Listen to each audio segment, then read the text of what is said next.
Bir məsələ var İlham müəllim. Baxın, dedi ki, bunu rəsmi şəxslər söyləməlidir, Elçin müəllim, amma demirlər deyə mən deyirəm. Siz niyə demədiniz ki, Elçin müəllim deməyə məcbur oldu? Biz nəyi deməliyik? Bizim dövlət siyasətimiz bəllidir. Biz iki tərəfli danışıqlar formatını seçmişik. Bizə heç bir Amma sülh yoxdur axı hələ faktik. Sülh yoxdur deyəndə sülh bilirsiniz niyə yoxdur? Mən bilirəm, Elçin müəllim deyir ki, bax buna əsas gətirməliydiniz. Sülh ona görə yoxdur ki, qardaş, biz tələb elədik ki, ATƏT Minsk qrupu getməlidir. Bizə lazım deyil o. ATƏT Minsk qrupu gedib çox. Yox, biz onu tələb elədik ki, ona görə də sülh olmuyor. O getdi. Mən onları bilirəm. Yəni faktik olaraq bax bizim Natiq müəllimin irəli sürdüyü iddia cavabı oydu ki, Elçin müəllim deyir ki, bunu rəsmi şəxs, yəni Elman müəllim deməlidir, demir deyə mən deyirəm. Ay müəllim, bu rəsmən də bunu dövlətimizin başçısı bəyan eləyib. Onda Elçin müəllim niyə deyir? Zəngilanda da bunu söylədi.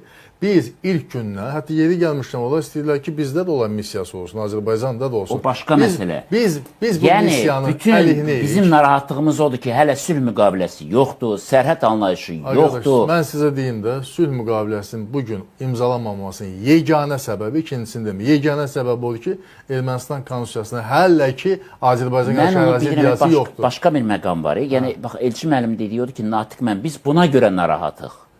Yoxsa buna görə narahat deyilik. Məsələ ondadır ki, bax elə mən onu deyirəm də 2022-ci ilin dekabr ayının 27-sində Ermənistan Xarici İşlər Naziri məktub yazıb, xahiş edib ki, gəlin. Niyə gəlin? Çünki o zamanlar o vaxtda, o payızda sərhəddə yenə də atışma, gərginlik var idi ki, ay aman Azərbaycan hücum eləyər.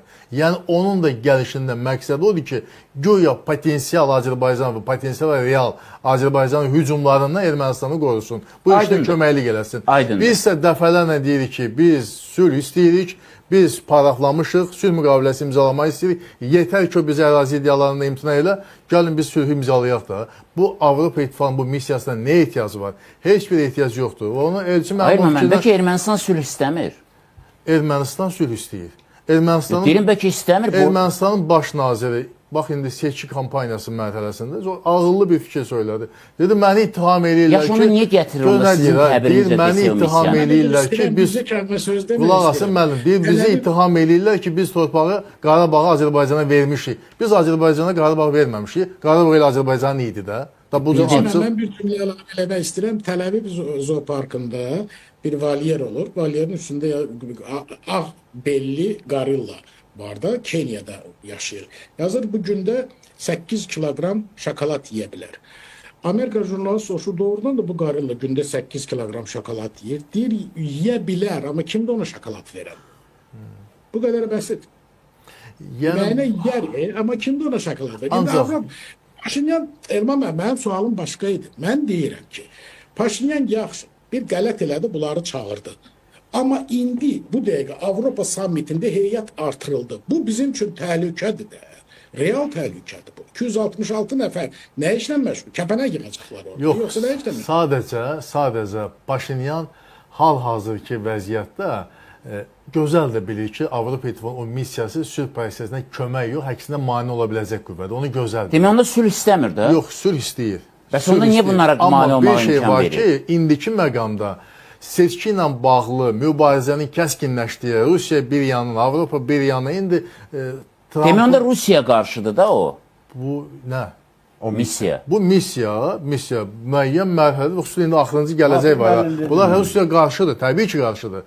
O bəlli məsələ, mən bunu çıxışımda da bayaq söylədim. Onda biz niyə narahatıq? Natiq müəllim onu soruşur. Biz ona görə narahatıq ki, o missiyanın fəaliyyəti nəticə etibarilə o baxımdan, onun Elçin müəllim düzdür, proqramında da yazılıb ki, Azərbaycandan sənə təhlükə zərbə gələcək, biz səni qoruyuruq, biz səni hifz edirik, biz sənin yanındayıq. Buna görə. Yoxdur Natiq müəllim. Elə bir şey. O proqramda Azərbaycan hücum eləyəcək, biz sizi qoruyacaq, yox. Mən bu sözü bilsin. Mümkün ola biləcək münaqişələri monitorinqini aparmaq. O cəm halında. 266 nəfərlə keçirirlər Azərbaycan. Yaxşı sualdır. Mümkün də deyil. Bizə tamaşaçılar baxır və hər şeydə çox terminlərlə, qəliz dilindən çatdırmaq istəmirəm. Məsələnin sadə məntiqi var. Məntiq odur ki, çox gözəl bilirlər ki, Azərbaycanın Ermənistana hücum etmək niyyəti yoxdur. Bunu dövlətimizin başçısı səviyyəsində deyilir. Və bütün bunun üstündən yenə də Avropa İttifaqının missiyası fəaliyyət göstərirsə... Deyir, axı orada yazılmayıb o cümlə. O cümlə, bilirsiniz, diplomatik dildə elə hər şey ucu çılpaqlığı ilə yazmır. Mən də sizə deyirəm ki, bəziləri də deyir ki, Rusların təxribatının qarşısını almaq üçün oradayıq. Bax, elə də deyənlər var, onlara neyniyək? Hər halda. Yəni, Rusların Azərbaycan sərhədində Ermənistanla olan şərti sərhədimizə təxribat eləyə bilərlər. Təxribat etmək cəhdləri ola bilər. Gəlin bu gün yox, bunu dəvət edilən 2022-ci ilə qayıdaq və həmin 2022-ci Gəlin, ildə qayıdaq. Qayıtmağın əleyhinə deyiləm. Ermənistan onu xahiş eləmişdi, gətirilmişdi Azərbaycan əleyhinə.